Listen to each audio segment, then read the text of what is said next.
Just doing traditional radio checks because this isn't the voice you are going to be used to in Pc F1 races, or actually you never were used to this voice in Pc F1 races. You were actually used to Dino Puskadija's voice usually on these races. Same applies for Adam Leipich.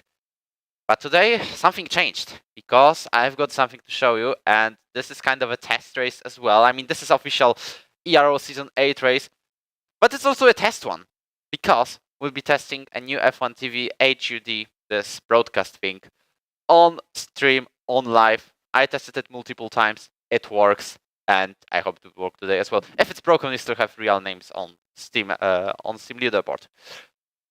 My name is Wojciech Śmigowski. I am the founder and the owner of European Racing Organization, if you don't know me yet, and that would be very hard art to do, very difficult to not know me, if I was honest, as long as you're in Ero. And alongside me, I didn't take Dino Puskadija anywhere. He's literally right, maybe not right, right next to me because he's in Croatia, but he's through Discord with us. So hello, Dino. I mean, it would be better if we were close to each other. Maybe we could follow the action more carefully and more closely. But yes, I am here, and we are going to Austria for today's race. And honestly, I am gonna be really excited because we saw in previous divisions we had a lot of action on this track, and let's hope that is gonna continue in PC1 as well, where there is even more of a competitive grid. Speaking of competitive grid, because you're a bit more used to Ero Pc F1 grid, like, who can you name as a favorite for today's race, apart from Irvin, who's already won 2 races in a row? I mean, you've already mentioned him, but Irvin does have a pretty good chance as he's already taken 2 wins of the season, taking 1 win in Britain and Miami, so he's currently leading the championship. His teammate Tony also has a pretty good chance, finishing P2 and P3 in both races, so we cannot rule him out altogether. Yoni also might have a good chance. We saw Maurer last time also regaining his pace that he lost previously, so I think those 4 are on my cards. But honestly, with Austria being a very close track and a pretty short track as well, the gap is not going to be that big. So I think we cannot rule anyone out in the chance for the win today. Okay, knowing your short introduction to our grid, which has 18 drivers today with 2 unreported absences, even though we pinged these 2 drivers like 50 times, this is the moment of truth, because we're checking if our F1 TV HUD works, and it works indeed. As you can see, there is something new on the screen. You can tell me if this works well for you, because, well, we can still adjust it during qualifying. Here, we've got official F1 TV HUD. I mean, if there will be any design changes, maybe in the future, if I get known how to use it, still doesn't change the fact Tony Ricci is an Alpine. So we can see an Alpine driver already. Same applies to a Ferrari and a Red Bull. So Ervan and somebody in Alpine are already getting penalty points for choosing the wrong number. And you can already note that. However, this works officially. This is based on race numbers. If you pick a number in-game, then Gary Swallow plugin, you can update the driver's name according to the number. So, for example, we've got number 72, and it's Drake Dempsey. It applies to Drake Dempsey. So if Drake uses number 72, he's going to appear as Dempsey. But if he uses 68, for example, or 61, he can appear suddenly as Berlini. And while on the topic of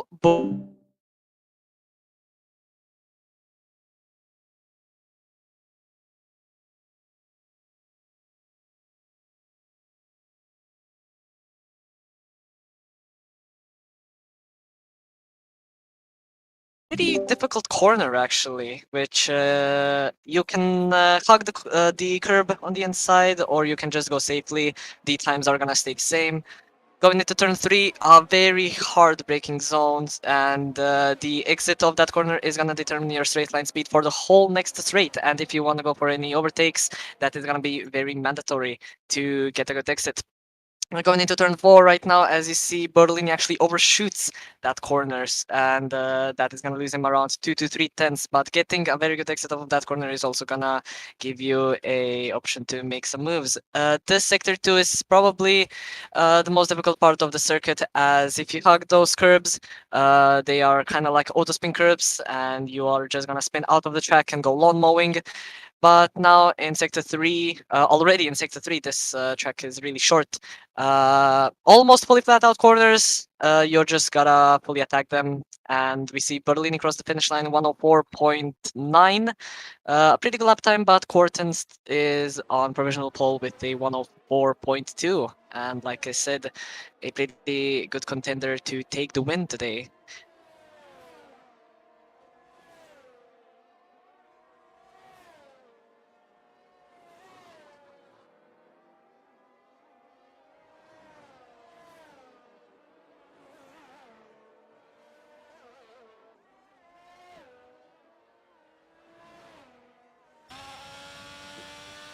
Yes. But I don't think that. Yeah, I can see that. But that is gonna all be fixed, hopefully for next time, if you are gonna be here as well. But we do have sort of a different format actually for today's Grand Prix, because this is gonna be the first time Ero is gonna do a sprint race on this game. So this qualifying session is gonna set the grid for the sprint race, which is gonna be 12 laps of just straight up action. And then the sprint race is gonna set the grid for the official race, also known as the Peach race, according to the F2 format. So if you are not known with the spring format, so basically the top 8 get awarded points from 1 to 8. And yeah, like I said before, that sets the grid for the main race. So the strategy probably is gonna be starting on mediums. They can definitely go to the end of the race because softs wear out pretty easily on every single track. But what do you think is the optimal strategy for the main race? Do you think a one-stop is better, or maybe a two-stop is gonna guarantee a better place at the end? Medium to soft, and that's all I have to say. Oh, maybe mediums to hard, and that's about it. Let me just adjust the sound settings, because as you can see, this is like a testing session a bit. And Oh, cancel the people in chat championship. were saying that they can't hear me. I mean, for a second I had you accidentally muted, but it should be fine, at least from what I can see. Yellow flags in Sector 2. And that's just Jonathan Voss. Yes, yes.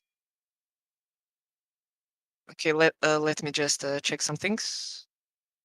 Also, if you're wondering why I pause the game so often, is I still haven't figured out how to make a borderless window, which definitely brings a lot of trouble, because, well, whenever I click somewhere apart in the other direction than the actual F1 game, it just happens.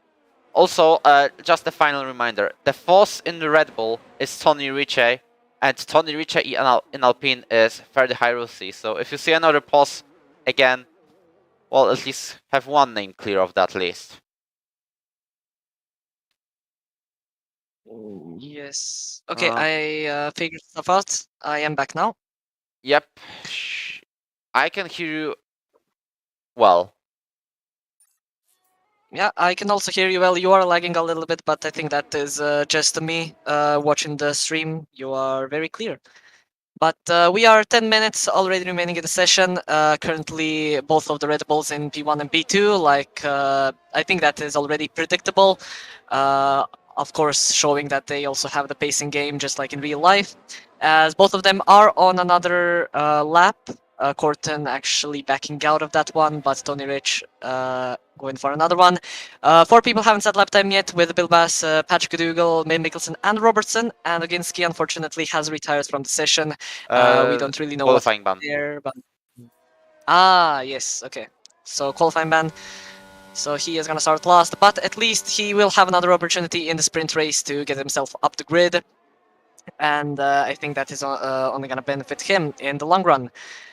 But let's see here, Tony Rich just finishing Sector 2. Let's see if he has improved anything. And yes, he has 2 tenths in Sector 2 alone, which is purple Sector 2. This pace is going to put him on pole position if he manages to secure this lap, as he passes a Ferrari who just lets him by. Thankfully, doesn't give any dirty air or block him, as he has a very nice line, but unfortunately goes wide at the final corner and invalidates. Even though that lap wasn't enough to put him on provisional pole, as he was still missing by 60 thousandths of a second. So there is still a lot of time for improvement, definitely in the last sector alone. So, I've been also told that, on the chat of course, that this F1 TV standings are a bit too big, so I just slightly reduced their size, and I need to know your opinion about it. It looks very nice. Maybe the only thing that I would remove is the dashboard, where you can see the ERS and the gears, because that sort of collides with the tab below. I don't know what the name of that thing is, so maybe removing that is gonna be better. A couple of fixes we will make, because, well, it's definitely worth it. Where is that driver name thing?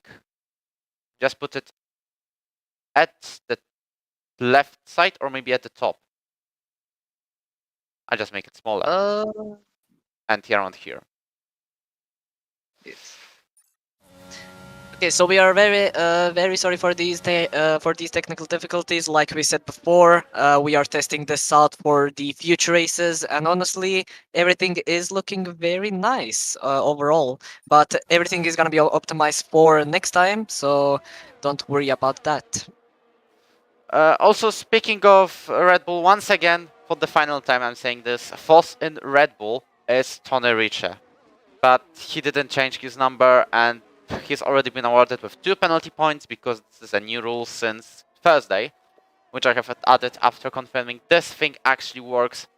And because of that, he's at the moment having already 2 penalty points to his license. Same applies for Freddy Hyrusi, but as you can see, I changed his number to 2 at this race, but he still has to go back to the proper one. But he still gets it because wrong number. Yes.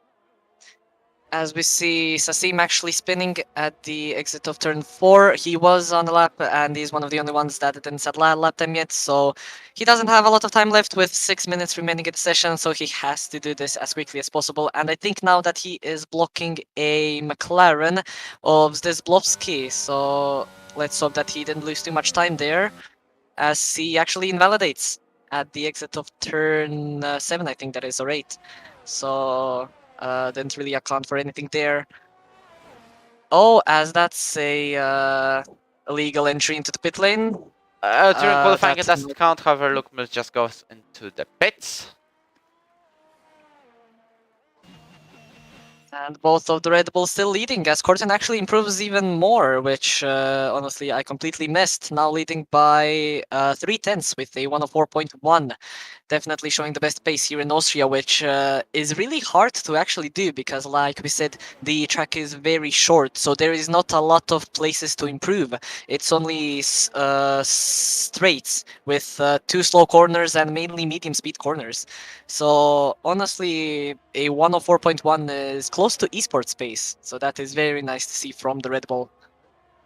Jonathan Foss, meanwhile, despite improving by 2 tenths of a second, did not gain a single place. Hyrusi is in the pits. Bilbas has just gone to 4th place, so we're just catching up on the qualifying standings. The Aston Martin as an empty is Karol Samshim, but it should update for the sprint. Maybe if I just do a refresh right now, we'll see a change.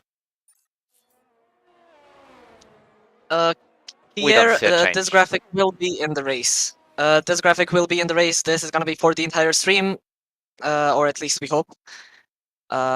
If everything goes according to plan, and it should work, probably. I don't know. Yep, it still might be glitched due to because there is some bugs. The creator of this dashboard has already told me he's working on the other version of the leaderboard where the font is getting ruined whenever you've got too long names. For example, in Śmigowski, I figured out that Big crash between Sasim and Patrick O'Dougall. I'm sorry to interrupt you, but that was incredibly dangerous. as there is Patrick a flag O'Dougall is in out. sector 3 and goes to the I don't think pits. he's ghosted. But that was a big collision between these two, I must say. I think Patrick O'Dougall spun at the exit. He tried to rejoin on the track, and then the Aston Martin was right on the way and didn't have time to react and just collided with the Alfa Romeo driver and causing a big collision. Also, there's an improvement. Oh, there's invalid lap time for from Irvin Curtin, who was improving by 35 milliseconds. However, he went a bit too wide on turn 8, and thus he's got his lap invalidated and he's going to the pits. An Alpha Tauri is now going up to the garage. The only Alpha Tauri for a lap. The only Alpha Tauri today is Luke Mills, because Owen, I don't know where Owen is. The Williams is right behind, and I believe that might be Alfie Harvey just starting this lap. And an Alfa Romeo of Crocs is also doing very well today with 10th place at the moment and another hot lap where he can actually prove that he's worth of having the full-time seat. The full-time seat of Alfa Romeo has been given to Patrick O'Dougall recently due to Jai Duta's 2 unreported absences in a row, and if you don't report your absences twice, for whatever reason, and this is only a basic one required, you will end up with an ban for the rest of the season and being removed from the grid. Like, I'm not trying to scare you, but these are the rules. And unfortunately for Patrick, he is not really having the qualifying session that he would have wanted for his first ever session with Alfa Romeo. So let's hope that he can improve in the sprint race and then hopefully in the feature as well. And maybe score his first points for this team. Yep, he's got already 4th place in Great Britain, which qualified him for a full-time seat. Wojciech Crocs was actually on course of podium last week in Miami. I was watching that race myself, and unfortunately he's participated in a collision with Ducro and Mikkelsen, which put him at the end on P11. He was in McLaren with Maciej Dziebowski, who we are watching now, and he's approaching 2 final corners. Is this something he can he go for a pole position? No, he does not. He's a second slower on the lap. He's probably starting right now because I can see he's got plenty of ERS, so he could have backed out on the previous lap. By the way, both Dugal and Sashim, as far as I'm aware, are having grid penalties. Is that true? Honestly, I am not sure. Okay. Speaking of Zdzibowski, he's currently on 2nd run in a row, as far as I'm aware, because he was a second slower on the last try. How about now? Because he looks a bit faster. He was just 18 milliseconds down on his best time in Sector 1, as we are approaching the 2 left-handers, the turn 6 and turn 7, and we're having a very mild right-hander. He's losing 54 milliseconds at the moment, so it almost as migrating cost. Oh. Is everything okay? On my side, the session has finished. It says that you left. And this is the beauty of Codemasters. So, I rejoin swiftly because I know how. Okay, I'll just go ahead with doing this. So we have 20 seconds left until the end of the session. A lot of people on their laps, and Robertson is going to be the only one that is starting his lap right now, and is going to be the final guy to cross the finish line. First, we have Tony Rich, who has unfortunately invalidated and will probably not set another lap. Actually, he just crossed the finish line as the checkered flag is waved. So Corton has crossed it but hasn't improved, but he still stays on pole position. Next, we have a Alpine of Ferdi Hazrusi. Purple sector 2 actually for the Alpine driver, but he hasn't validated, so he is going to go into the pit lane. An Alpha Tauri of Luke Mills is following him right behind. He hasn't invalidated, but goes wide at final corner that is going to be a 2/10 improvement. Puts himself into P10 with a Aston Martin behind, also not improving, and Crocs as well.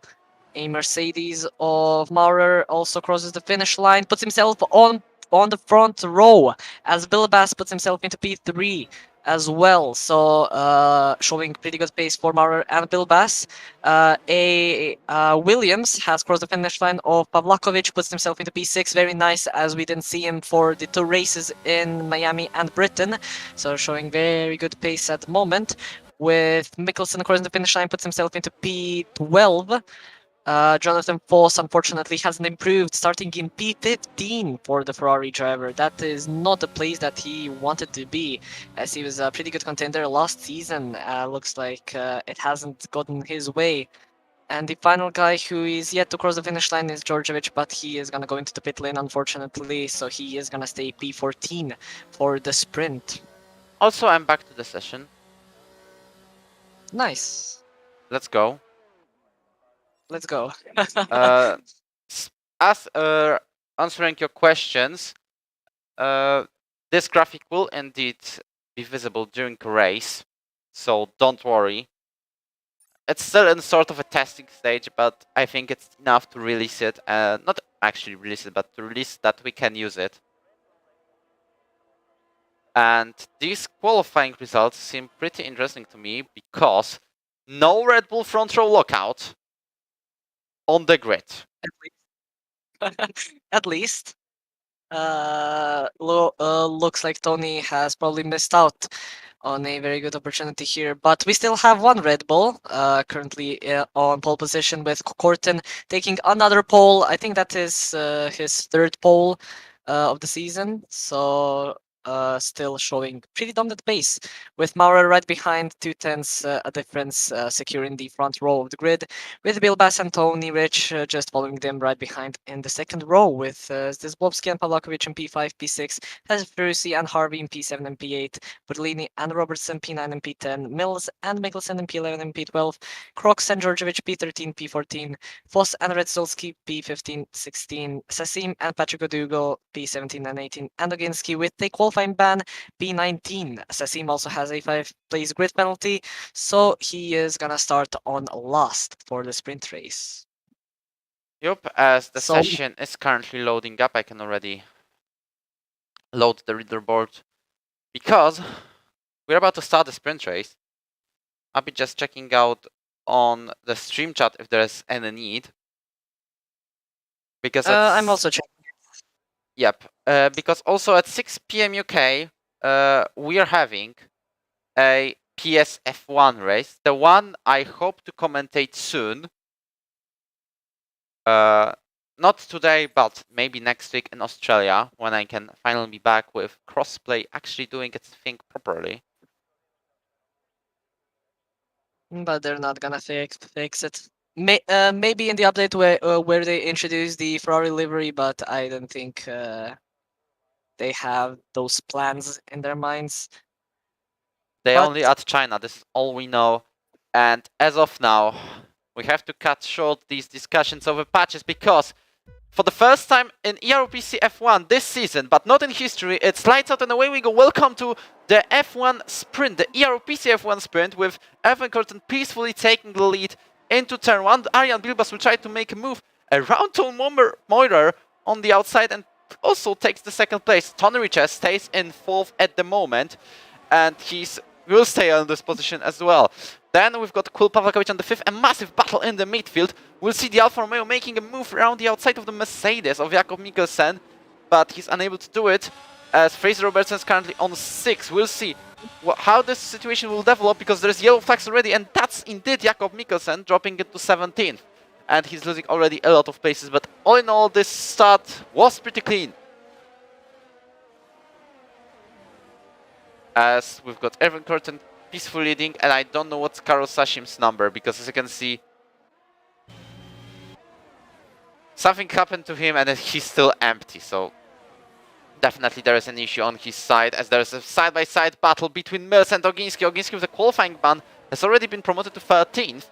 He's been up for 5 places. There's a spin of an Alpine, and this caused yellow flags in Sector 3. That's Ferdi Khairusi, who's now on the second last place. I don't see anyone in the pits at the moment. Go on. Mikkelsen is actually going into the pit lane. Speaking of that, he had a massive snap-up oversteer at the exit of turn 3, and just losing his whole front wing, so he is one to go into the pit lane. We also saw a huge incident into turn 1 on the first lap with a bunch of spins. I think also involving Borlini and one other driver, and as you mentioned before, Harvey and Hajrusi making contact at the final corner, with Harvey currently battling with Borlini for P15. Unfortunately not for points, but we see Borlini trying to go around the outside of the Williams driver. Is he gonna make it stick? And yes, he is. He gets a very nice run there and makes it stick for P15. Very nice move there from the Alpine driver, as Korten is still leading in P1. Not really on the attack from Bilbas, as he is trying to extend his gap for the DRS, which is enabled this lap. So let's see if he's going to be able to make it stick. Yup, as there is lap 3 already, DRS is wide open for the drivers. And Bilbas is one of these people using it. We don't know his ERS levels though, so maybe we'll just check it out. I can say the ERS levels, 51%, as Korten is on 75, so he is currently not using any, so just trying to save it when Bilbas is gonna try to go for the move. Yep. As we have 4 yellow flags behind, it is Djordjevic spinning at turn 3. Looks like he has his whole wing intact, so no contact, probably just way too early on the traction. And as far as I'm following this race, it looks like the top 5 has gone away from the rest of the field, and Pawlakovic is likely to drive his own race, because he's already probably out of DRS. Yes, he is out of... No, he isn't yet. He's 8 tenths behind Tony Ricci. He's still in DRS technically, but I don't think he's going to keep in there much longer. He's already 9 tenths behind. Okay, he still stays in. He's just doing things against me. What is also impressive is that Patrick Dougal has already gotten himself up to P6 from P18. That is already an impressive drive, but he is on soft tires, so he is probably gonna have to go into the pit lane because those softs wear out very quickly, as both of the Aston Martins actually crash into each other. And we do have a virtual safety car. That looks like the end of the sprint race for Rechulski. Jonathan was currently in P15, not looking after of not overtaking Karol Sashin, because this is a virtual safety car conditions. Thankfully not a full safety car. But was it this really a collision between Aston Martins? Yeah, looking by the minimap, that seemed to be it. I don't know. So there is more trouble in the team with 2 Polish drivers, and Lawrence Stroll isn't definitely going to be happy with that. Thankfully there is still a main race to do. With 36 laps, it's just 8 points on the board. This might also prove good for the soft runners, as they can save the tires a little bit and make sure that they can go to the end of the race, because if there wasn't a VSC, I don't think they would have a possibility to finish.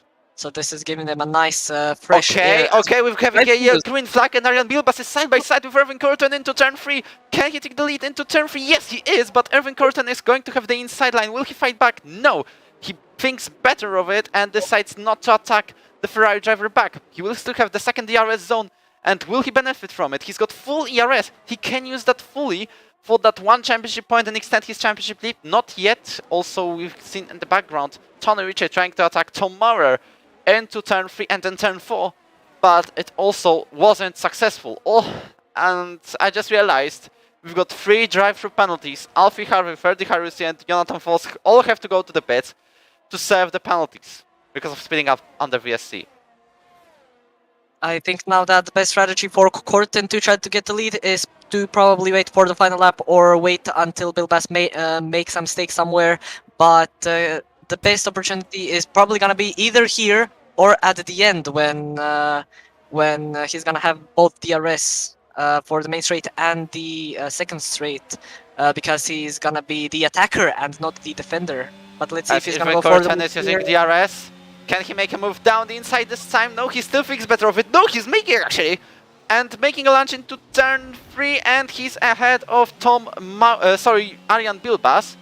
There's also a driver retiring in the pit, and I think that's Jonathan Foss. Yes, he is retiring in the pit. And Devin Curtin is already 6 tenths ahead of Bilbas, who has to fight with Tom Moirer, who's been pushed a bit wide. We could see that very well on the stream, so this will be very useful for the steward to determine if this is a penalty worthy or not. Just a reminder that in our league, because we cannot do grid penalties, the sprint race has separate system of time penalties comparing to the real race. So if you get a 5-second time penalty for sprint, you just get 5-second time penalty for sprint and lose places in sprint, but you don't have a grid penalty. This battle is actually giving Pavlakovic a very good chance to get close to these guys and maybe even challenge for the podium positions here in the sprint, as Bilbas still remains in the DRS range, but he is very close to actually lose that as he gets a very bad exit going into turn 1. He is using a little bit of his DRS to not get under attack from Maurer, as Maurer is a bit too far to try and make a move going into turn 3, but he gets a very nice exit actually from turn 3. Let's see if he's maybe gonna do it here. Not using ERS as Hasrusi retires in the pit lane, and yeah, he is just gonna stay behind. Think better of it as he was pushed wide here at the same corner from Bilbas, so probably just taking it safe. So Erwin is currently leading the race peacefully with around 7 tenths of a gap. He was over a second ahead of Arjan Bilbas, but they are back in DRS. Not yet, he's already 9 tenths ahead. The delta interval times, when the delta updates, by the way, is 3 seconds, just for your information. As Śmigowski gets 3-second time penalty, it's definitely push him down on the grid, but only by 1 singular place, because the second McLaren of Marko Dordevic is 20 seconds behind. Also, there is yellow flags and 5 laps to go on this race. This is why we've seen all the names disappear for a moment. Tom Moirer still very close behind Arjan Bilbas. He might think of a move down the inside to turn 4 because, as you can see, he's very close. This is also for 7 championship points. It's 7 or 6. It's very valuable for the fight in the third place. He goes around the outside of the Ferrari driver, but thinks better of it or just backs out of it. Oh, he's actually going for a side-by-side into turn 6, and he's going will to will be ahead of Arjan Bilbas at the very moment. They are still will to will into the next corner. Can they keep it clean? It looks like so, because Arjan Bilbas, even though he's getting 3-second time penalty, this might have been a little bit pushed off the track. They are still side by side into turns 9 and 10. And Arjan Bilbas stays on the second place, but he has a 3-second time penalty, which will affect his and Maurer spins! He got a snap of oversteer at the final corner and unfortunately has to lose out even to the midfield. He has dropped out of the points. That is very unfortunate for the Mercedes driver as he was having a very good battle there. But he has now joined in the DRS train of this mid-pack for the final few points. As he gets another snap of oversteer, yeah. Probably because of the hot tires, because of the spin. But this battle only helped Corton, as he is already 2 seconds ahead of Bilbas, so I don't think anyone can challenge for that win now. But Borlini and Maurer go side by side at the exit of turn 3. Let's see if he's gonna be able to make the move even before the corner, and yes he does. He puts himself into P11, he now has 3 positions to get himself into points, but I think with this pace, I think he is definitely capable of it. Also, a reminder that Śmigowski has a time penalty, even though he's 9th. But speaking of Kirill Pavlakovic, because this is the man who's actually surprised us during the race. He's actually going for the 2nd place in this sprint race, because Arjan Bilbas has a 3-second time penalty. The only problem is that this doesn't give a lot of points, but still, 7 points is a pretty big amount to add to your name, with not racing in Britain and in Miami. Well, his equipment and racing wheel is back, so he can use its full potential. Because, and he's already proving it with 3rd place at the moment. He is fighting for it with Tony Riche, who's very close to the Williams driver as of now. Tony Riche, who is about to go down the inside on the Williams. Not this time. He's going to stay 3rd. We also have a battle here for the P6 position with Crocs overtaking Luke Mills into turn 4, which is also giving Oginski a pretty good opportunity to close in just a little bit.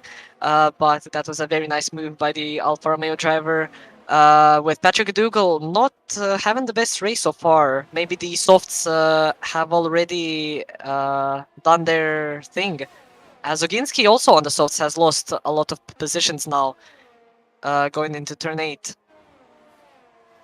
Yup, he's actually ghosting, and this is why drivers could have gone ahead of him. I think this might be down to his connection issues and might just be out of the lobby very soon on the short notice. By the way, following the battle for the third place, it's Tony Ritchie making a move on the inside of Quill Pavlakovic, and he indeed is ahead of the Williams driver. They are side by side into turn 4, but I think Tony might stay right ahead of him. Yes, he is ahead of the Williams, who's looking for a move around the outside, but it, I think, just was a half look on the outside line. But both of them are still gonna benefit of a Bilbas's penalty, so Pavlakovic is still gonna remain on the podium at the end, so he is not gonna lose too much, and it is only for 1 point, so not really a big loss there for the Williams driver as his first race. So Corton still leading, 2.6 seconds, still improving like 3 seconds each lap, which is insane from the Red Bull.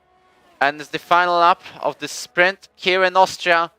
It looks like we're going to have a stable situation between the top 6, possibly, because Śmigowski is already on the edge of DRS from Wojciech Crocs, his teammate in Miami, because Wojciech is a reserve driver indeed. So looking at this, looking at the sprint, indeed a clean one, with 2 or 3 spins of drivers, not incidents, as Śmigowski gets a little bit of snap of oversteer. But I think that's about it for today's sprint, and Irvin Curtin is about to win it with a couple of corners to go. He's got a victory and pole position in Britain. He's got a victory and pole position in Miami, and in Austria he's having also a pole position and a sprint victory at the moment. There's still 36 laps to go, but knowing Arjan Bilbas can into big brain plays like in this virtual safety car, this might be an interesting race.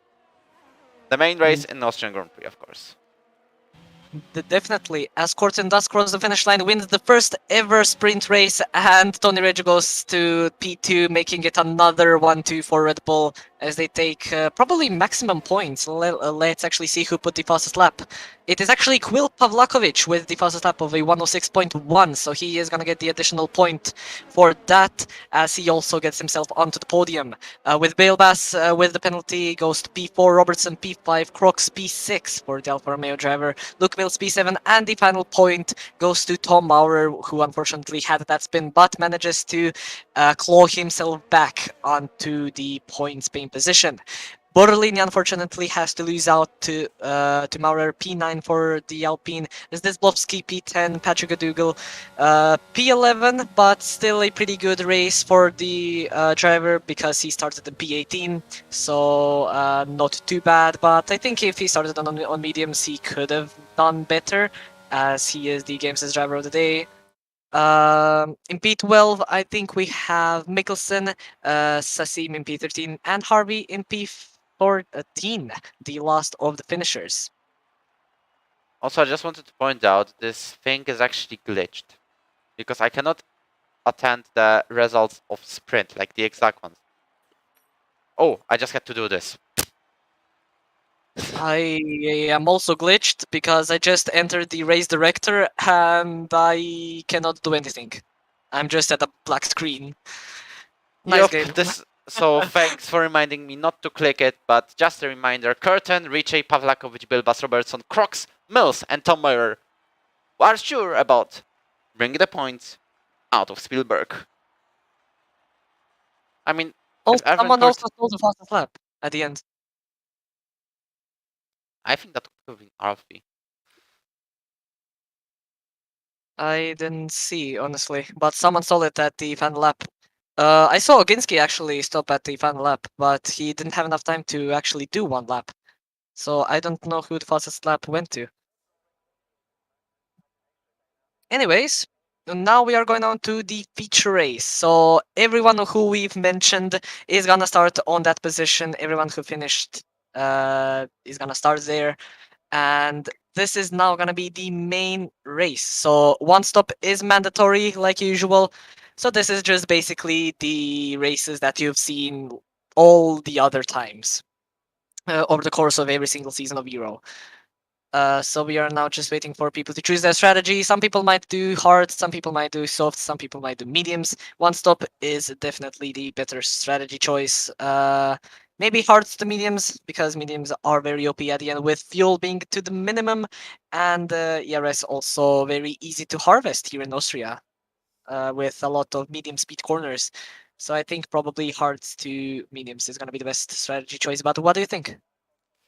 Mediums to soft. I still stand by this option, as this is the right time to begin the Austrian Grand Prix. This time for real, it's the main race. It's the Austrian Grand Prix. It's lights out, then away we go. Curtin gets a really good start ahead of Tony Risha. Quill Pavlakovic also is side by side of the Red Bull and can take the second place. He does it indeed, but Tony Risha goes on the inside and will probably fight back. Yes, he is. They're still yet again side by side. No, this time it's Quill and Bilbas wheel to wheel into turn 3, and looks like it might be the fight for the final podium spot this race, and it looks like Arjan takes the third.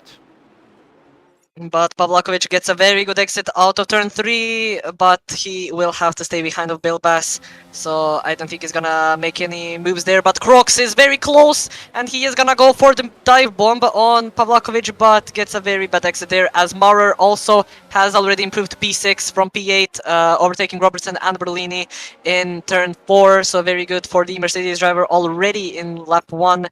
We also have people behind going side by side here as well. With Djordjevic and Redzulski, as we have two spinners of Owen, who has joined the lobby, and oh no, that's actually Luke Mills with Oginski, as we have people going side by side at the final quarter as well. Patrick O'Dougall and Owen. This is an insane first lap, as Corton is still leading with 5/10 to his teammate in P2 and Bilbas in P3 on the final podium position.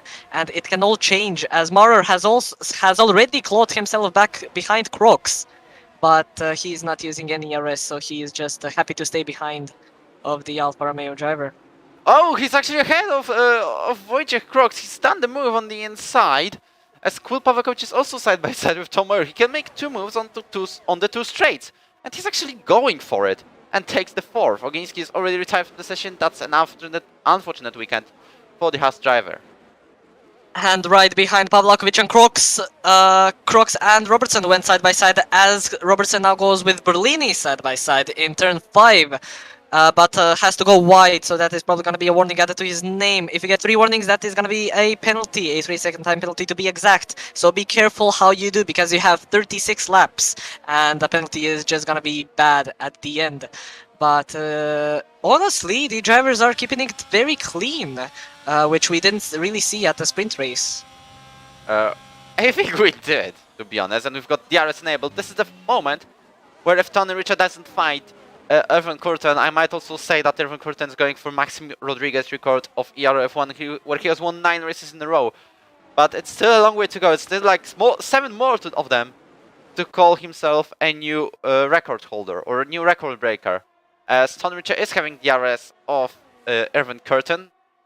As you are racing on PCF2, you may remember the fight between Marvin Moore and Henry Snell, who were fighting as a reserve drivers, by the way, for the victory, but later neither of these two has won. As we've got an AlphaTauri and a Ferrari, or Alfa Romeo, sorry, side by side in turns 5 and 6, and 7 not already. But speaking of oil, now there's a spin of Aston Martin. That's Bartosz Reczulski, who's been spun around and will lose a couple of places. Thankfully, no damage. As the arrest has already been enabled the previous lap, so I think Tony Rich is going to have a very good opportunity there to attack his teammate as he gets the fastest lap of the race. A 106, that is definitely impressive, as he goes side by side with his teammate, and I think Corton is just going to let him by, because we don't want to see a 2016 incident like in Spain, but they still go side by side, as now Corton has the arrest. and made a switch back in turn 3 and takes the lead back from his teammate. Right behind, we also have Bilbas and Maurer going side by side into turn 4, and Maurer takes a very easy move there and position to get himself onto the podium. Well, you can see already there is no team orders in Red Bull, and Christian Horner's definitely a bit anxious about it. Maybe not anxious, but afraid of a future crash, because we mentioned Spain 2016, but we also have to remember the same year in Austria, the clash on the last lap between Lewis Hamilton and Nico Rosberg into turn 3, which ended up with Lewis still winning the race. I mean, you have to correct me if I'm wrong, because I haven't watched 2016 myself, but definitely one of the Mercedes drivers has gone 4th. Honestly, neither have I watched the 2016. I just know like some important stuff from that year, but I also didn't watch that race. I thought it was actually in 2015 that they collided here in Austria, but looks like I was wrong as well. But let's see here, Tony Rich with DRS once again, but he has already used a bunch of his DRS with 30% remaining, and Corton has 54, so pushing a bit too much. But both of them are on hards, so probably on the same strategy, maybe trying to extend those hards for softs at the end. But we saw in the sprint race that softs are not really the best tire, because they do degrade very quickly. They only last around 8 laps. So I don't think that is going to be the best choice. I think mediums are actually going to be the best tire. Alright, we're having Tony Richa yet again having DRS from Erwin Curtin. Still very close to his teammate apparently. As these two will definitely fight this race. You can see Tony Richa is already getting closer a bit on Erwin, but not enough to make a move as of now. And we are just forming a very big DRS chain going from P1 all the way down to P12. This is some sort of esports thing, but Tony is in the lead. Yes, he is. And Corton couldn't do anything about it, or he just let him by. This battle actually is very good for Maurer, as there was 6/10 difference to P2, but now it's only 4/10. So maybe he can get himself involved in this battle for the lead. Let's see if he's gonna manage it. He's also on the mediums, so he also has the tire advantage compared to both of the Red Bulls, but not really using it to his fullest. I mean, he's already in DRS of Erwin, and Sashim gets a 3-second time penalty for multiple warnings. He's involved in the DRS train and he's 10th, so currently he's doing a lot of paces. We also have to mention Owen Heinen, who's just got into the track on the last minute and shows his potential with already being P12, starting from the last place. As with this beautiful camera spot, can we see Erwin making a move on the inside? No. He will stay on the 2nd place, but Sony has a moment and snap it oversteer. It doesn't change the fact he's still ahead of his teammate. Will Erwin make a move on the inside? No, he is going to stay on the 2nd happily. How about Tomoyer? He's not thinking of a move as well. Arjan Bilbas follows them in 4th. And we also saw a battle in the midfield with Crocs and Pavlakovic, as Crocs puts himself into P5. Unfortunately, 1.5 seconds behind Bilbas, so he will not have the arrest for the next raid to try to defend. As we have yellow flag, that is Sassim spinning in sector 3, so that is very unfortunate for the Aston Martin driver, as he was running at the points and is the first guy to actually get a penalty of 3 seconds, which is going to be awarded to his name later. But we still have this big DRS train in the midfield, and I think we might have a 3-way battle here in turn 3 for the lead with Rich, Corton and Maurer. Let's see if they're gonna make this stick.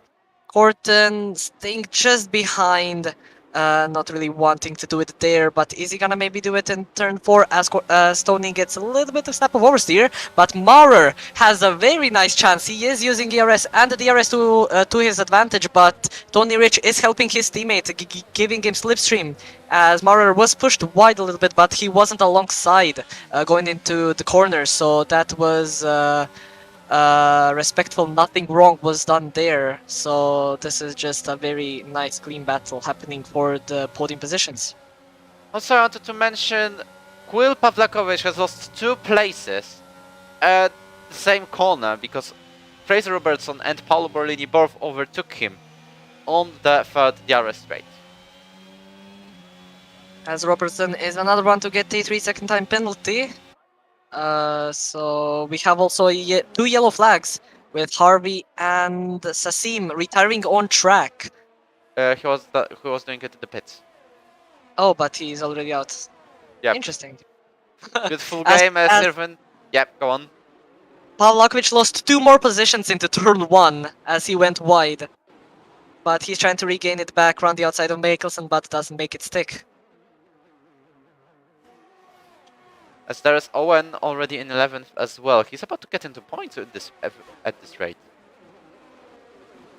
I mean, that's only gonna be at his benefit, like his— Oh! Commentators curse! He spun. Yep, and the guy is already ahead of him.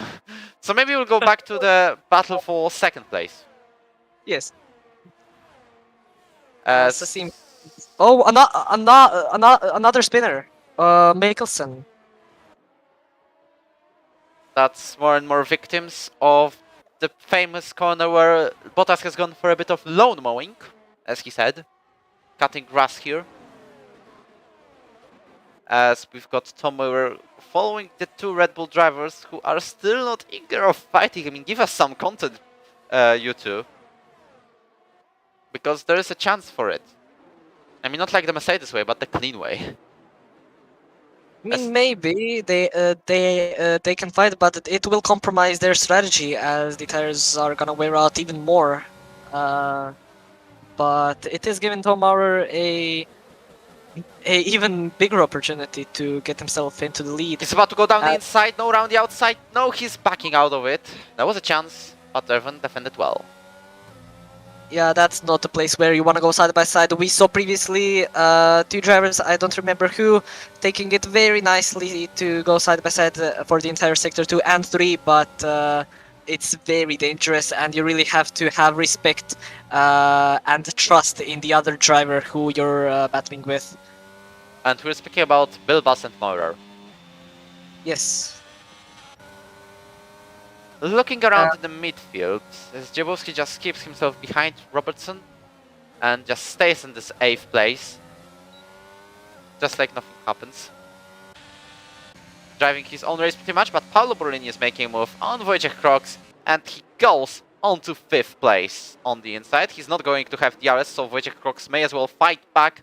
It doesn't look like a likely opportunity because he's already under attack of Fraser Robertson and they're going to be side by side into turn. Oh, there's a big of a block from Wojciech Crocs. Thankfully nothing else happened and that was just a scary moment between these two. But it was very close between the Alfa Romeo and the Haas. He was also very close to go for another move going into turn 5 or 6, that is. But he backed out of it just at last second, and I think that was a smart move. As Corton has lost a little bit of time to the leader of Tony Ricci. Oh, that's a wing damage! Oh! Contact between Maurer and Corton. What has happened there? Corton is going very slowly. So, I don't know what happened, but I suspect it was for the Mercedes car of Tom Maurer, the damage, who's got also 3-second time penalty. Curtain goes wide, so there's controversy between Mercedes and the Red Bull. Arnold Bibas uses a bit of it and goes into 3rd place. But wait, how did Corton lose the wing if Maurer was behind him and hit him from behind, and Maurer has the whole wing? Was this desync maybe? I mean, there's no desync because they are still, because there was a battle, like actual battle between these two. So either one. So I don't expect a desync, to be honest. The only problem is that Corton was in front of Maurer, and he hit no one and got front wing damage. I mean, I don't know what happened there, to be honest. I don't want to suspect on the desync because otherwise we would have to restart the session with a 25% race. Yeah, it would be 25% as Irvin indeed goes to the pits. So Paolo has to watch out. There was no crossing the white line, and Irvin is going to make his forced pit stop. He's entering the pits, and we'll see how quickly Red Bull crew will deal with it. Owen Heinen gets a 3-second time penalty. Also, you have to remember Tom Meyer has a 3-second time penalty, but this will be debatable, maybe. As Evan goes on mediums and will try to last the entire race. I don't think it's possible, but it's doable. Definitely it's doable, but I don't think. I wouldn't do it. I am just gonna check maybe in the chat if Corton has said anything about that incident. Just to make sure if it is desync or not. So we know if we have to restart. But nothing at the moment. Śmigowski gets a 3-second time penalty for multiple warnings.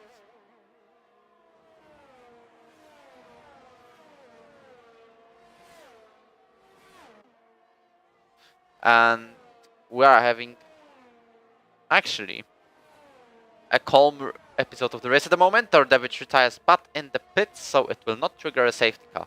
It's just yellow flags in turn 1. High risk gets a 3-second time penalty as well.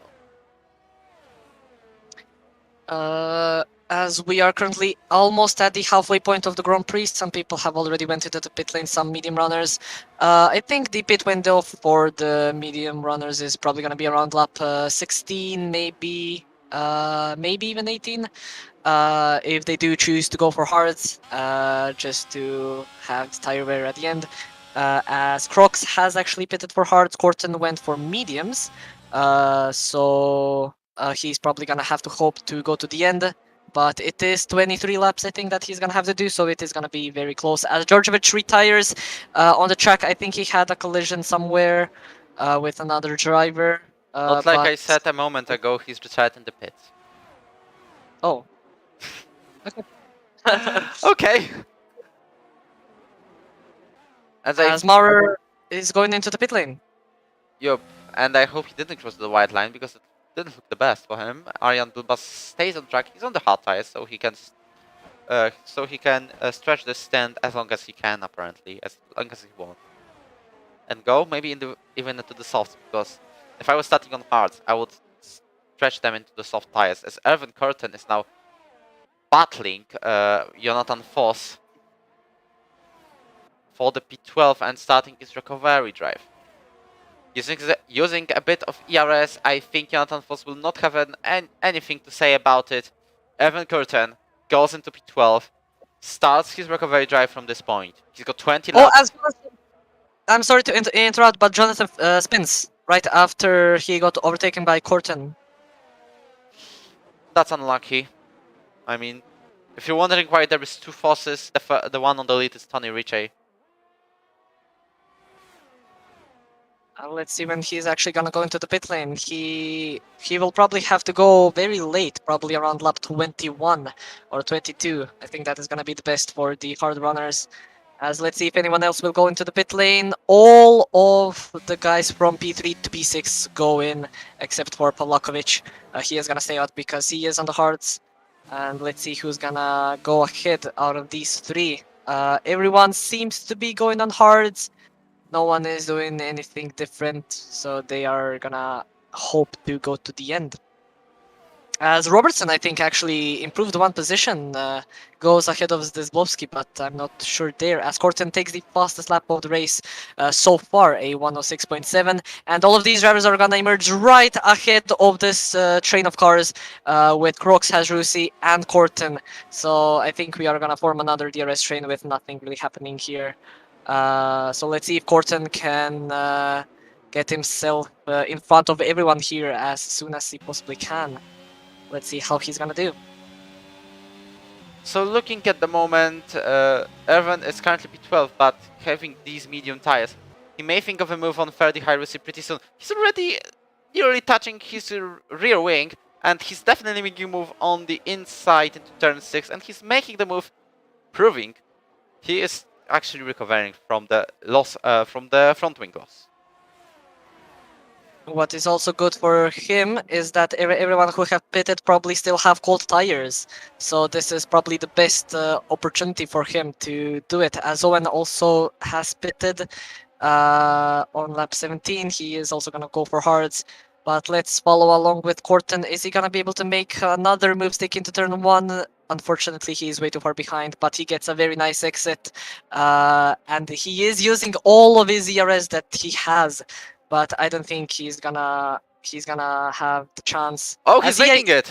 Oh, he is, and I think he's actually gonna do a double move as Crocs got a very bad exit off of turn 3, but I don't think he is close enough to try to go for a move, as just in front of him, Robertson and Berlini also went side by side into turn 4, but nothing happened there as well.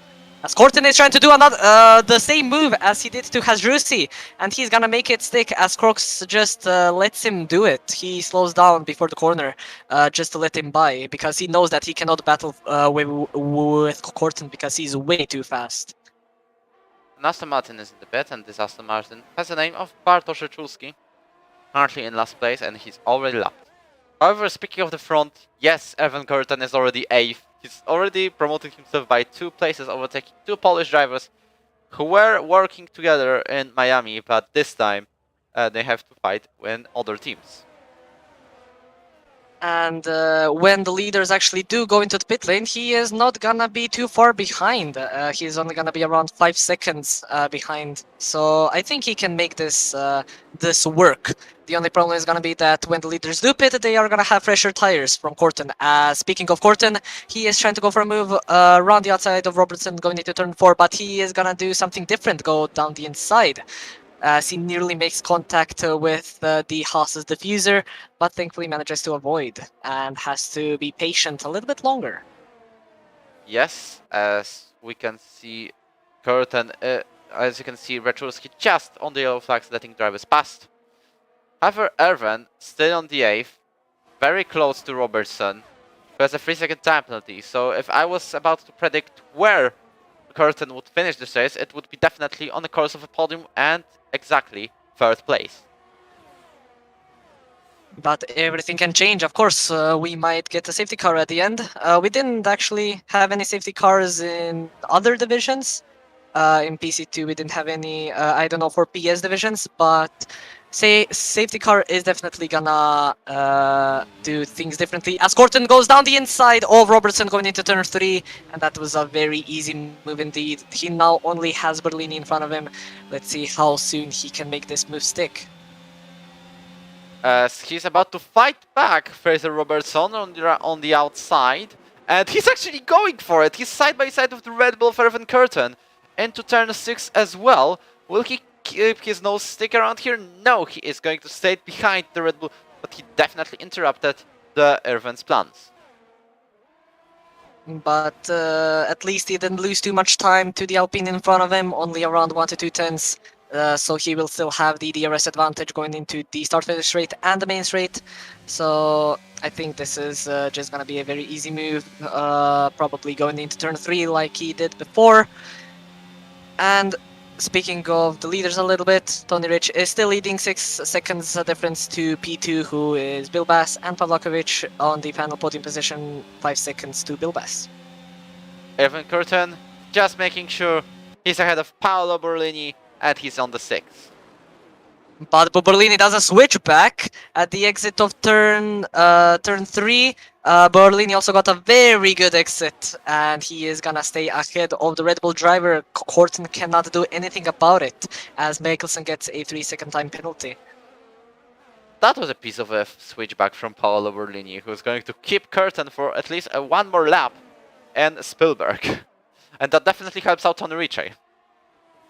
While we are watching this battle, we can also check the penalties a little bit. Tom Maurer, Robertson, Hazrusi, Heinen, Mills, May Mikkelsen, and Voss all have 3 seconds, with Rzeczulski the only one who has more, with 6 seconds, which will be added to his name at the end of the race.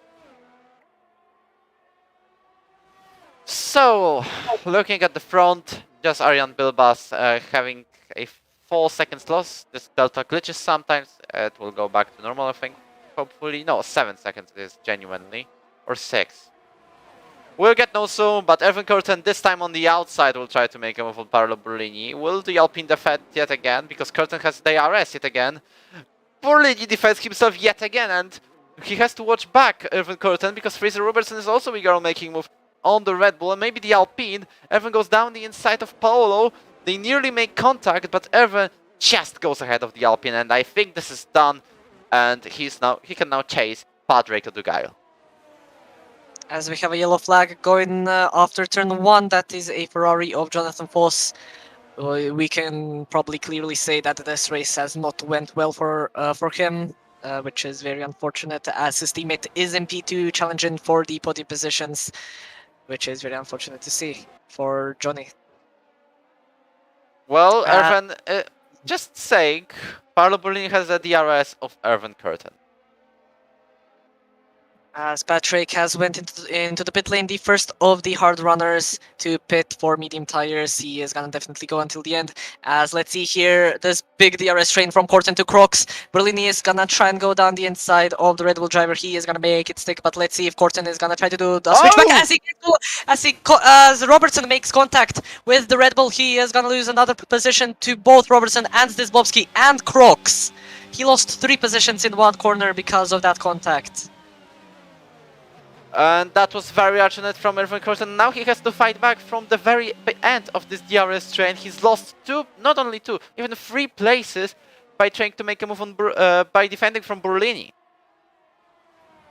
As our leader Tony Rich has went into the pit lane, Pavlakovic also follows him right behind. Bill Bassi is gonna stay a little bit longer as we see another spinner over at Zulski, spinning yet again at the exit of turn 8.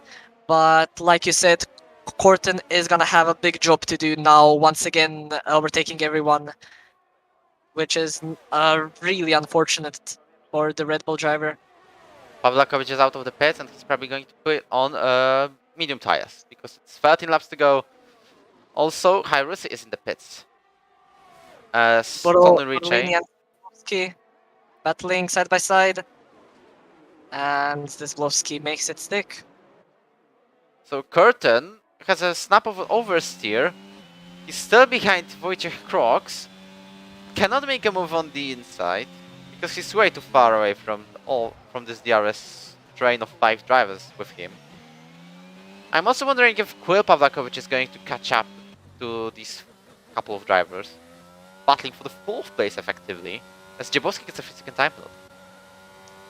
As we also have a battle for the final point Spain position with Patrick Dougal and Owen going side by side into turn 4. Owen has defended that place very nicely and he will stay in P10 for 1 point. But he is still going to be under pressure with Patrick Dougal with fresh tires and also mediums. So I think he still has a very good chance to get himself into the points, struggling from the beginning at the end to now get into the points.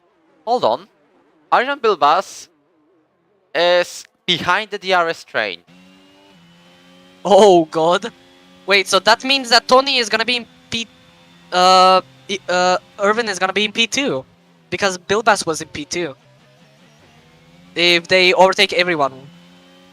Most likely there's a chance for it. Tony Ricci is already right behind Tom Moirer, who is leading the race on the hard tires, but I don't think they will survive much longer. As you can see, Tony Ricci is already 72 milliseconds ahead of his best lap time, and it also is a purple sector too. Can he make a move on Tom Moirer pretty soon? He's going to have DRS definitely. Oh! Corton and Crocs, I think, make contact. They both spin at the exit of turn 7. So trouble after trouble after trouble for Irvin Curtin. As Roberto gets another 3-second time penalty, this might open up a chance for Irvin Curtin, Tony Ricci to make a move on Tom Moirer. It's like completely unrelated, but he's having DRS. He goes for a move down the inside, very deep plunge between from the Red Bull driver. He's side by side with Mercedes again. He's behind the Mercedes. Now he's on the left side, on the outside into turn 4. Will he finalize his move into the lead? Yes, he is. He's now taking the lead of the Austrian Grand Prix. Very nice indeed. And what I completely missed, that these people on hards actually don't have to pit again. They can actually go to the end of the race. And Borlini is looking at a podium finish with Zdisbowski having a penalty to his name. So that is going to be a very good race if that does happen. As Bilbas also gets a 3-second time penalty. That is his first, I think. Yes, it is. That is gonna probably ruin his chances, as Tony has gotten another fast lap of a 106.2, so he will get the additional point if he finishes in the top 10. So, The only drivers in top 6 not having penalties and really on contention for podium are Ricci and Berlini. Maurer also has a pretty good gap to Zdezblowski, so I think P2 is gonna remain for the Mercedes driver. So I think P3 is only the main thing that is gonna change at the end. Only if we have a safety car, then I think everything is gonna just change. But I don't think we will have any safety cars because the only people that are pretty close to one another are the people in P3, 4, and 5 with Zdezblowski, Borlini, and Bilbas, and everyone else has a pretty big gap between each other. So I don't think safety car is gonna happen at this point in time. I'm just realizing the track has gone a little bit darker. I can see more clouds above the Spielberg, like loads more clouds. It's actually getting cloudy at the moment. I mean, we didn't get any information about rain going to appear at the end, but if it does come, that is gonna spice things up. Spielberg thinks a move on Zdezblowski. Berlini, who makes a move on Zdezblowski and only loses time and probably a position on it as well. I know Bilbas is currently in 4th. As Borlini got a snap of oversteer, makes contact with Bilbas. I don't think he got any damage from that, but Borlini has lost 2 positions because of that, and a lot of time to Zdezblowski ahead. And Bilbas is now outside the DRS the DRS range of the McLaren. So yeah. Zdezblowski only actually has 3 seconds, so if Bilbas can hold Berlini back, I think Zdezblowski can take the podium. He only has to improve 1 second because the gap is already 2 seconds. So that's gonna be interesting at the end. There is a graphic for us that shows that Zdezblowski has started 10th and is now 3rd. So he's on the contention for the actual podium around here. Definitely not Fraser Robertson, who's already still in the DRS, but he's already around 3.4 seconds ahead of Pavlakovic. And this would mean himself losing a place to the Williams driver. He's having a brilliant weekend after his comeback. The one driver who hasn't had a brilliant weekend is Irvin Corton, with winning under the sprint race. His main race has went very badly, being caught in big traffic in the midfield, and then having contact with the Haas driver, and then having to overtake everyone again, and then spinning at turn 7. We can clearly say that this has not went well for the Red Bull driver, but he is still in P8, so he will still get 4 points, and probably still remain in the championship lead, but we will have to check that later. As we have yellow flags. Zdezblowski won. He's losing a place not only to Bilbas, not only to Berlini, but also Fraser Robertson. He might also make himself being behind Pavlakovic. On the meantime, we've got Heinen and Ryczkowski both being called into the pits and retire the cars after essentially being clapped. Jonathan Foss still fights. Well, another commentator's curse. Now with Zdezblowski, as he's now battling with Pavlakovic, who has the DRS going into turn 4, also better tires, 7 laps pressure and on mediums, but I think he will do this move next lap because he is way too far behind to do this now. But that gives Borlini a very good opportunity for the podium. He also has fresher tires than Borlini, and already 1.6 seconds is separating both of them. So I think if he just pushes flat out for these last 6 laps, I think he can remain on the podium. Zdezblowski for another 3-second time penalty, and he's about to be attacked from Will Pavlakovic. Very high receive 3-second time penalty as well. That's this adding this into his account. He's got 9 in total. As Zdezblowski got a very bad exit off of turn 1, hugging the sausage curb on the outside. Gives Pavlakovic a good way to make a move, but he's not really gaining a lot on the straights. probably saving ERS for later. But I'm not sure, as we have another yellow flag. It is Hajrusi spinning once again after turn 1, gets himself outside the points with Crocs actually, and P10. And he lapped Johnny, as Johnny, nearly spins yet again, gets a big snap of oversteer going into turn 4. He has to be careful on those softs, do not do that. That's sort of what I experienced yesterday as well. Just lost the car in turn 4. So be careful if you do want to get the fastest lap. But I think we both can agree that nothing can stop Tony Rich now from winning the race. Even if he does spin, he will probably get himself back and still be in the penalty range of Maurer and Bilbas. So I think Tony Rich is definitely gonna take the win today. Also, if I was Quill Pawlakovic, I would definitely burn some of these ERS, as Śmigowski has a bit of oversteer. He's now using DRS. Quill Pawlakovic and DRS. He safely goes ahead of the McLaren, who's for the 3rd time in a row on the 7th place, and he was about to go for the podium. As Corton has been overtaken by Patrick O'Dougall, and he's now trying to go back at him down the inside, but Patrick has better traction at the exit of Kona, so he will not be able to get that place back. So he loses another position. So things are definitely not going well. He's also on 18 lap old mediums, which are probably going to be around 50% worn.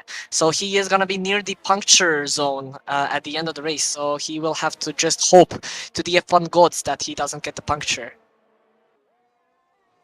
We're speaking about Quill, right? I was talking about Corton. Corton, okay. I was a bit confused at the moment. Tony Ricci on a safe course for a win with 5 laps to go. Erven has a chance to overtake Patrick O'Dougall, and this is a move for the 8th. As Pawlakovic has also tried to go on a move on Zdezblowski into turn 3, but didn't make it stick, so Zdezblowski stays in P6. And Pawlakovic still in P7. As we have 4 laps remaining, Tony Rich is still leading Maurer P2, Bilbas P3. But Bilbas does have that time penalty, but he has extended his gap to Berlini to 3.5 seconds. So he just has to stay clear of getting another penalty, and he will finish on the podium for Ferrari. And Robertson 3/10 to Berlini, but with that penalty, I think that P5 is going to be the best bet for him, as Jonathan Foss gets a 3-second time penalty yet again. Really not having the race as we wanted. Berlini penalty. There we go, it's secured. But now Robertson is trying to go for a move around the outside of Berlini going into turn 3, and he makes it stick even before the corner. Both of them don't have any ERS to use at this stage of the race. Let's see if Berlini is gonna try and go back at him. Oh, you can see how much straight line speed he has going into turn 4, and I think that is gonna be a very easy move. They make little contact, yes, you are correct, and still go side by side. But Berlini is gonna stay ahead for just a little while longer. So we're having a pretty calm situation apart from this battle for the 4th place, which still doesn't really change a thing because Berlini has got less penalties than Fraser Robertson. Maciej Dziebowski is also a bit catching up to these two. May think of position number 5. Actually 6 because Quill Pawlakovic. Yes. As Corton and Patrick O'Dougall went side by side during the whole of Sector 2 and Sector 3. Thankfully, they managed to keep it clean as Harvey gets the fast lap of a 105.9, as Crocs also gets a 3-second time penalty. But let's see if Corton is going to be able to go for the move once again, as he gets a big snap of oversteer going into turn 1, and that is going to lose him all the time that he gained. And he's probably going to have to wait it out once again. Both of them don't have any ERS. You can see O'Dougall's light flashing right there. So I don't think Corton is gonna be able to do this now that he has 9 lap older tires than Patrick in front of him. So it's either gonna be now or never for the Red Bull driver. Speaking of which, Zdjebowski has already caught up like a lot to Borlini and Robertson. The only problem for Zdislovski is that he has 6 seconds, alongside Robertson as well. Robertson has 6 seconds. The only one having benefits from that one is Quill Pavlovic. As long as he stays within Maciej's DRS, he can think of getting even maybe into 4th place. I mean, the top 3 is already set. Tony Richard, Tom Myrer, and Arjan Bilbas. It looks like pretty safe as of now. But for the 4th, it might be some sort of an attractive race. I mean, he's already within the penalty range of Borlini, so I think 4th is definitely on the cards. As Jonathan Foss retires in the pit lane on the ultimate lap, Patrick also left the session. I hope we don't have any chain reactions happening. But Borlini and Robertson battling once again, and this battle is only helping Pavlakovic, giving Pavlakovic a better opportunity to just stay in the penalty range of all of these 3 drivers. So I think he will get himself into P4, as Corton has finally overtaken Patrick O'Dougall, but he did leave the session, so that is very unfortunate there for the Alfa Romeo driver. But I do think that they will still be both Alfa Romeos in the points. As he's actually pitting. It's actually pitting. Also, if you didn't realize, Borlini and Robertson have clashed, and the battle for the position number 4, and this definitely opens up a chance for Śmigowski for the 4th and Pavlakovic for the 5th. That was a big contact. Definitely the fault of Borlini if I was a steward. And this will definitely be under investigation. We have seen this beautifully on the stream, like perfectly. And, well, Rabbi Melko has a job to do.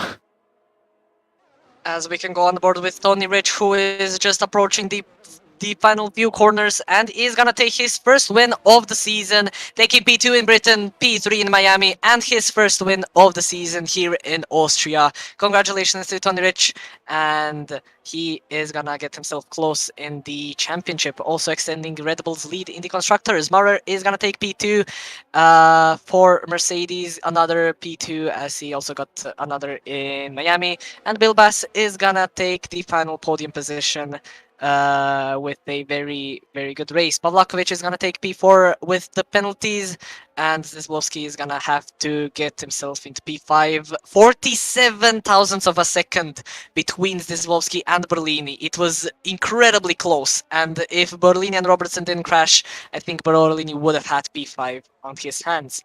Corton manages to improve himself into P7 with a very bad race, so very unfortunate race for the Red Bull, as Robertson is going to take P8, Crocs P9, and Mikkelsen in P10 to take the final points paying position. How is Corton driver of the day? Not sure. He lost like 6 positions. But speaking of the season, I have to make sure, because Erwin is like having 52 points, plus 8, plus 6 today on the sprint. Which... I mean, we're gonna check that later, how many maximum points they're gonna get. So let me check that, because Erwin has got a pole position in qualifying, which counts as a race points. You have to still bring it home in the race, not in the sprint. Sprint is like the separate part. But speaking of this race, great win from Tony Ritchie. The only prize is 2 penalty points, because not picking number 2 he was supposed to get. But still, he wins. It doesn't affect his result. So Erwin has got 8 points today. I'm just going to skip the results of the race. Tony has got 7. Now Erwin has got 20, not 26, but where's Curtin? Not in this one. This one. Curtin gets 7 points because of the pole position. Tony Ritchie is getting 25 points because Alfie Harvey has got the fastest lap of this Grand Prix. And this brings these 2 Red Bull drivers to a gap of single point. Nice. All we needed is one bad performance from Erwin Curtin, just unlucky one. But it doesn't change the fact we've got the full Austrian Grand Prix ready. Now we're 20 minutes from Ero Pc F1 Austrian Grand Prix. This one will be commentated by Cameron Don. who's having his first shout in F1 as a commentator. He was already commentating on the debut driver's PlayStation Pro race, but he's now commenting in the official event. Any conference with the top 3? I think so, because this was a sort of a race. And Tom Maurer, Arjan Bilbas, Tony Ritchie. These 3 I need. I mean, like you said, we have 20 minutes, so we can do it, probably. Tom Maurer, join any VC, we will move you. Just a short just a short conference for the top 3.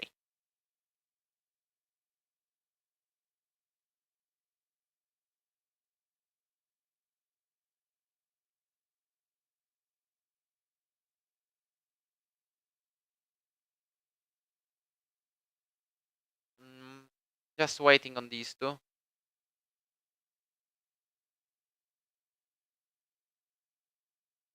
Yeah, and if you want, you can do the interviews. If you watch the previous 2 races, I'm pretty bad at asking questions, so I think you are more qualified to do that than I am.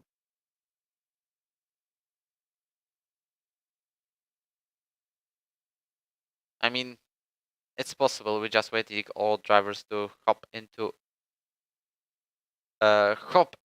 any of the voice chats, and well, we can move Luke and Alfie.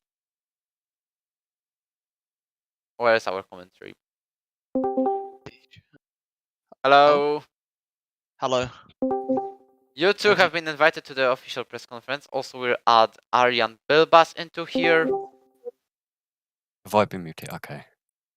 Yes, you've been probably muted. Where is move to on Arjan? Commentary. So we've got 4 drivers participating in this. I don't think Luke's here, can't lie. I am. Hello. Oh, okay. So we've got like 10 minutes before the PS F1 race. We'll probably go with the basic comment reaction, just like in real Formula 1 with the top 3 gets. We'll start with Alfie today, because we'll go through the alphabetical order. So how was your race, and essentially why no points? Well, no, I did get a point. Yeah, for the I got fastest lap? fastest lap. Yeah, you did get. Nah, basically, I qualified well, you know, and then, yeah, it got messed up. I don't know if it was my fault or 30s, so I'm not going to say anything, but, like, yeah. And then the same happened again in the race, so I ended up last, and then I spun a few times. I got lapped, so I pit, and I got fastest lap, and now I'm happy because I got a point. So, yeah. Okay. So that is it all, or anything about the tires and stuff? Huh? Anything Tires, no. Okay. No. I Next just did a hard stint till lap 30, 32. Since the start, Yeah. how was the tire wear?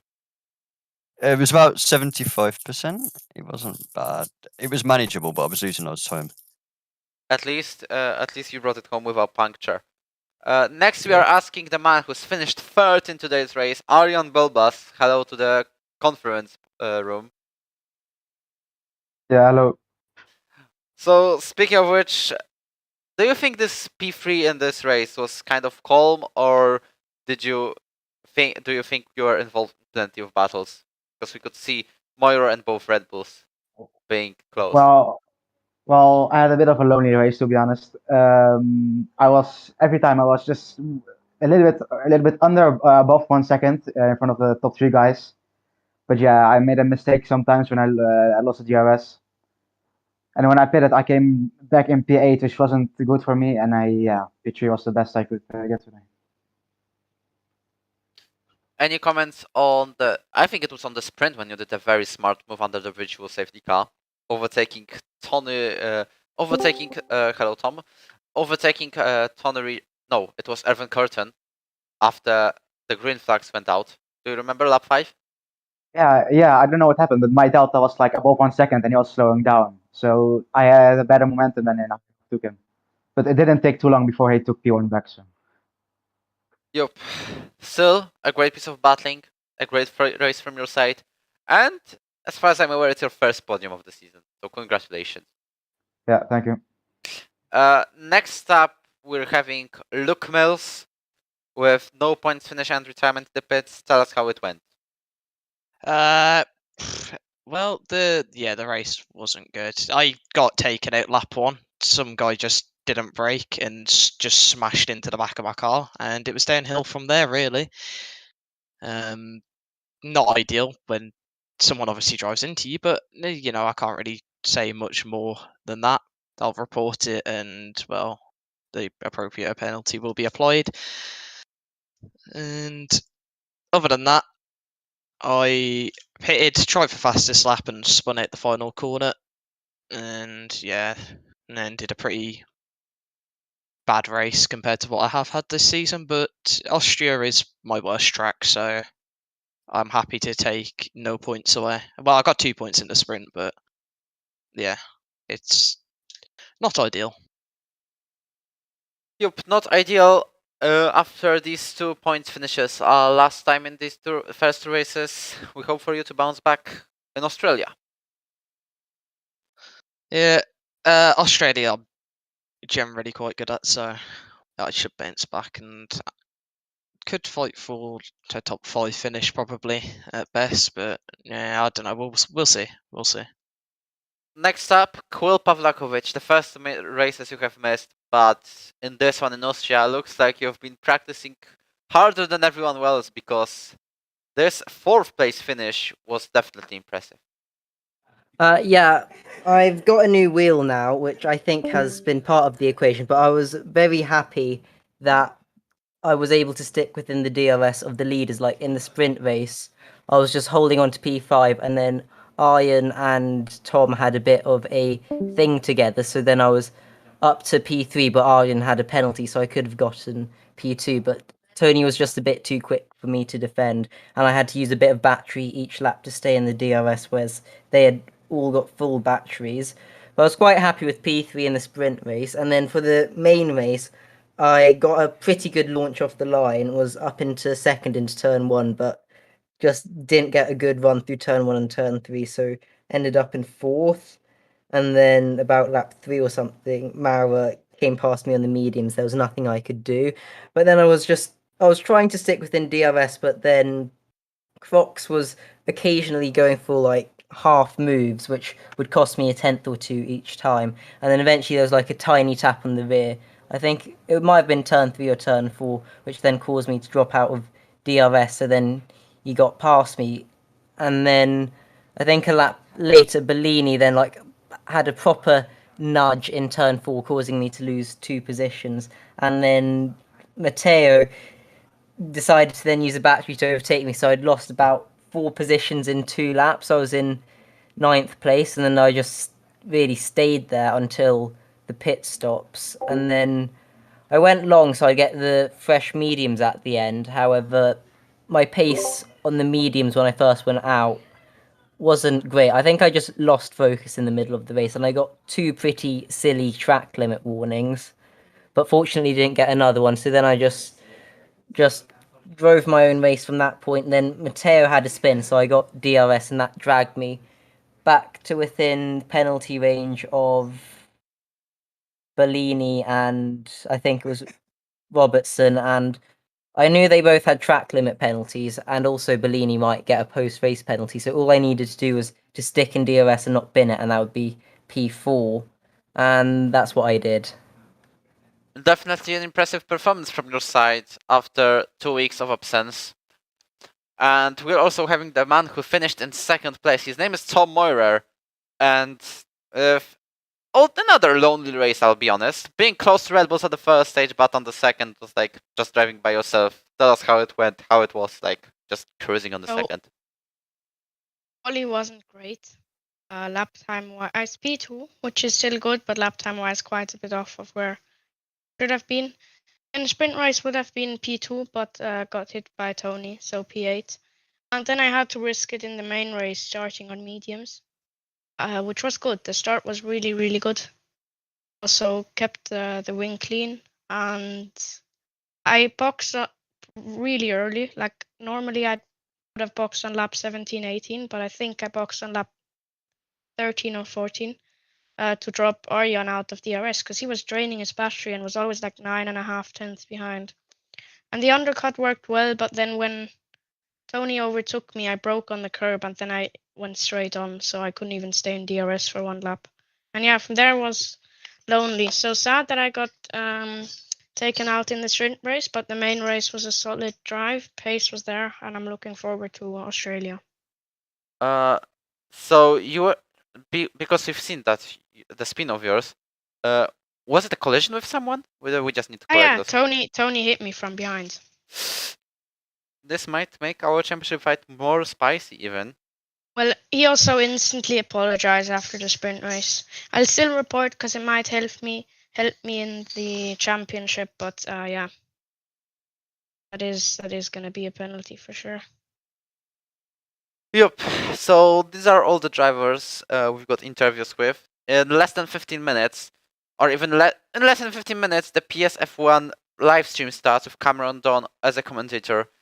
And personally, I very enjoyed commentating on this race. And all I can say, this F1 TV dashboard we used on stream today definitely works. And once the crossplay will be fixed, which unfortunately is never, I will be using this F1 TV dashboard as well in the PS F1 races. So thankful. So finally, no more energy jets, no more ghouls, no more assassins. Proper Darwinios and Drake Dempsey's. Unfortunately, Drake Dempsey is not racing on neither of the platforms, but it doesn't really matter. As of in terms of the F1 TV dashboard, of course. Would really love Drake's comeback, by the way. Comeback in season 9, by the way. And for today, I think that's it. Make sure you liked and subscribed to the channel, as you can hear drivers leaving the conference room. There's Dino still here if he has anything to say. Like, subscribe from me, of course. I have nothing to say. I think we can just round things off. Yep. So that's it for today. Next week, Australia, this time without delays, with going 4 PM UK and on PS 6 PM UK. I'm not sure which tier I will commentate, but we'll get known soon. Goodbye, and thank you for your attention.